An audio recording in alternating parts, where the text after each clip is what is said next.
Welcome to astrologymission.com। अधिकांश आदमी जो है, जो थोड़ी बुद्धिमान है, वो आगामी कष्टों से डरता है और मरने से तो बिना बुद्धि वाला आदमी ही डरता है।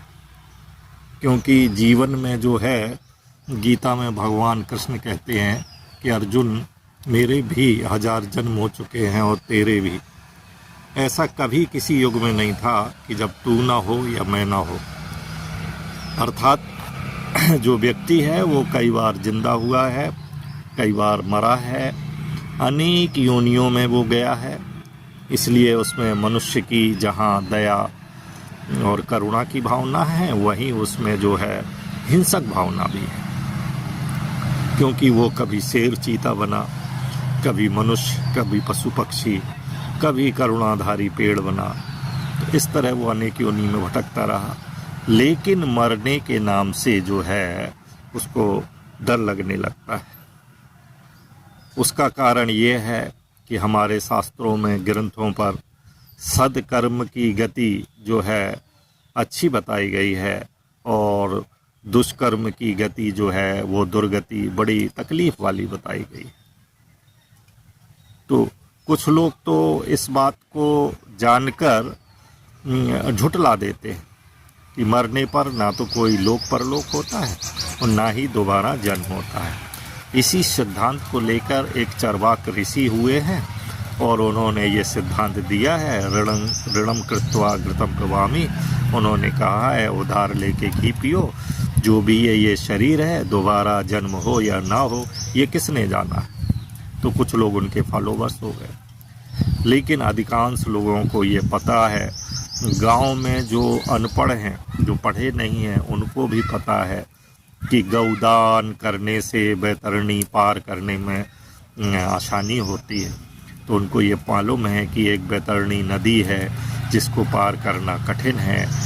तो यदि हम गौ का दान देंगे तो गौ माता हमारी उस बैतरणी को पार करने में सहायता करेगी।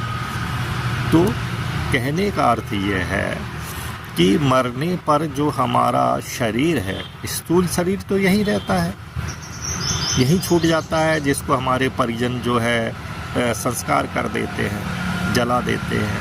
हमारे मुस्लिम भाई उनको गाड़ देते हैं। लेकिन हम जो है सूक्ष्म शरीर के साथ यात्रा करते हैं। यहाँ हमको ये जानना चाहिए कि हमारा एक स्थूल शरीर है, एक सूक्ष्म शरीर है, एक कारण शरीर है, एक महाकारण शरीर है और एक कैवल्य शरीर है।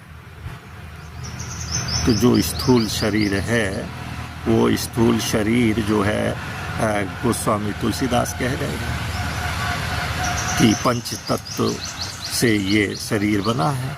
ये अधम शरीर जो है पंच तत्वों से बना है। तो जब स्थूल शरीर यही रह जाता है, अर्थात जो यहाँ पे है जल और पृथ्वी तत्व यहीं रह जाता है।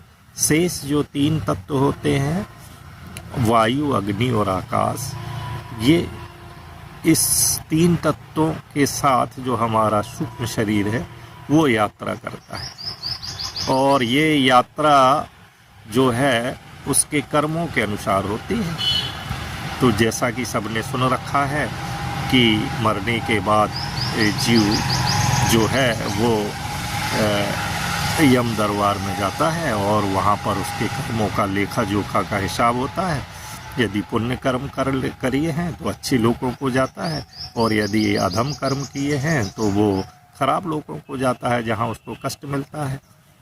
लेकिन क्या होता है कि मरने के बाद जो है यम दरबार में जाके ये हिसाब तो हो जाता है, लेकिन 13वीं तक इस आत्मा को जो है यमदूत छोड़ देते हैं। इसके कारण ये आत्मा घर के आसपास 13 दिन तक जो है 13वीं तक रहता है और परिजनों का दिया हुआ जो है अन्न जल जो उसके निमित्त छोड़ा जाता है, दिया जाता है, उसको ग्रहण करता है। और इसके बाद जो है 13वीं के बाद जो है उस जीव को जो है, यदि उसने गलत कर्म किए हैं तो उसको यातना भोगने के लिए एक भोगायतन शरीर दिया जाता है, एक यातना में शरीर दिया जाता है। तो उस शरीर को लेकर जीव माना कि किसी ने गलत कर्म किए तो वो नरक में जाएगा। और नरक जो है अलग अलग प्रकार के हैं और जहाँ अलग अलग प्रकार के कष्ट। तो आपने सुना होगा या बचपन में कठपुतलियों के खेल में दिखाया जाता है कि उसको जो है एक नरक में ले गया, वहाँ खोलते कढ़ाई में तला गया, कभी उसको आरे से काटा गया। तो वो जो यातना में शरीर है, जब उसको यातना दी जाती है तो आरे से काटा जाता है तो जीव को बहुत ही कष्ट होता है। लेकिन कहते हैं ना कि यातना में कष्ट तो उतना ही होता है, लेकिन शरीर जो है शरीर नष्ट नहीं होता। पता चला उसको खोलते तेल से निकाल कर उसके आरे के ऊपर चला गया, उसको तप्त लोहे के खम्भे से चिपका दिया। इस तरह जो है अनेक प्रकार की बातें जो होती हैं। तो इन सब से बचने के लिए जो है हमें क्या करना चाहिए? हमें सद्कर्म करना चाहिए, हमें सधर्म करना चाहिए, ईश्वर के बनाए गए नियमों का पालन करना चाहिए। ईश्वर ने जो नियम बनाए हैं वो प्राकृतिक नियम हैं, वो प्रकृति के नियम हैं। उन प्रकृति के नियमों के अनुसार जो है हमको जो है आठों पहर में क्या करना चाहिए और क्या नहीं करना चाहिए, वो यदि हम कर्म करेंगे, उस नियमों को मानेंगे तो निश्चित रूप से हमारी सद्गति होगी। अगले वीडियो में आठों पहर में क्या करना चाहिए और क्या ना करना चाहिए इस बारे में हम बात करेंगे। नमस्कार।